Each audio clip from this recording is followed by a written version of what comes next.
Hello बच्चों। हमारा प्रश्न है पीबीओ और पीबीओ2 की HCl के साथ निम्नलिखित अभिक्रिया होती है। दो अभिक्रिया यहाँ पे दी गई है। इन यौगिक की अभिक्रियाशीलता में अंतर क्यों है? चलिए समझते हैं इस प्रश्न को।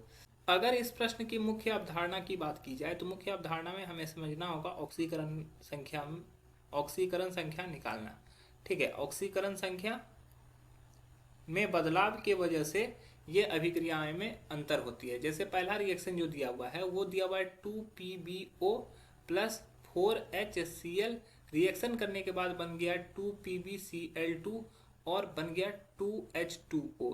तो बैलेंसिंग पहले से बैलेंस है, Pb2 है, 2Pb यहाँ है, 4Cl है तो 4Cl यहाँ भी हो जा रहा है, 4 हाइड्रोजन है, 4 हाइड्रोजन यहाँ भी है, ऑक्सीजन 2 है तो ऑक्सीजन 2 भी है।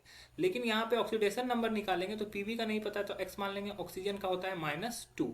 इन सभी का योग जीरो हो जाएगा क्योंकि इस पर कोई चार्ज नहीं है तो एक्स का वैल्यू क्या हो रहा है +2। तो पीबी का यहाँ ऑक्सीकरण संख्या क्या हो रहा है +1 हो रहा है, ऑक्सीजन का -2 हो रहा है, हाइड्रोजन का +1 होता है और क्लोरीन का -1 होता है।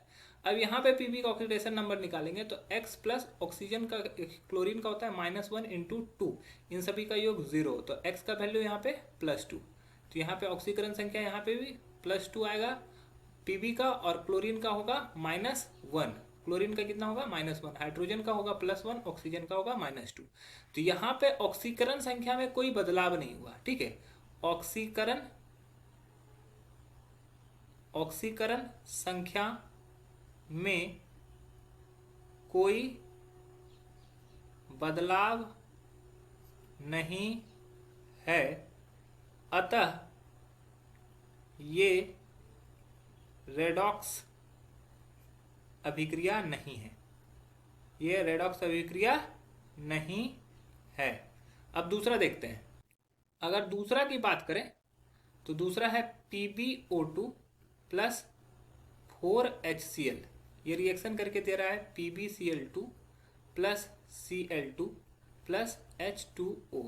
तो यहाँ पे देखो ये भी पहले से बैलेंस है। पीबी का ऑक्सीडेशन नंबर यहाँ पे x मान लेते हैं, ऑक्सीजन का -2 इंटू 2। ठीक है, इन सभी का योग 0 तो x -4 इक्वल टू 0, एक्स का वैल्यू +4। यहाँ पे पीबी का ऑक्सीडेशन नंबर +4 है।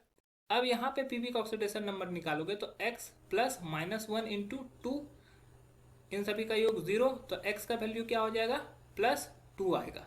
तो यहाँ पे ऑक्सीडेशन नंबर +4, यहाँ पे ऑक्सीडेशन नंबर +2। तो यहाँ पे ऑक्सीकरण संख्या क्या हो रहा है, घट रहा है। तो ऑक्सीकरण संख्या घटने का मतलब हो गया कि वहाँ पे क्या हुआ, अवकरण हुआ। अब अवकरण हुआ है तो कहीं ना कहीं ऑक्सीकरण जरूर होगा। यहाँ पे क्लोरीन का ऑक्सीडेशन नंबर -1 है और यहाँ पे क्लोरीन अकेला है, इसी वजह से क्लोरीन का ऑक्सीडेशन नंबर यहाँ पे 0 हो गया।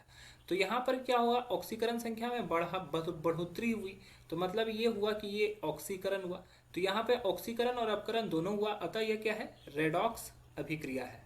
तो यही अंतर है इस दोनों में। ठीक है, क्योंकि एक जगह पर ऑक्सीकरण के में अंतर दिखता है, इसी वजह से एक जगह रेडॉक्स अभिक्रिया है और एक जगह पर कोई ऑक्सीकरण संख्या में कोई बदलाव नहीं दिखता, अतः वो रेडॉक्स अभिक्रिया नहीं है। आशा है यह प्रश्न आपको समझ में आया होगा। धन्यवाद।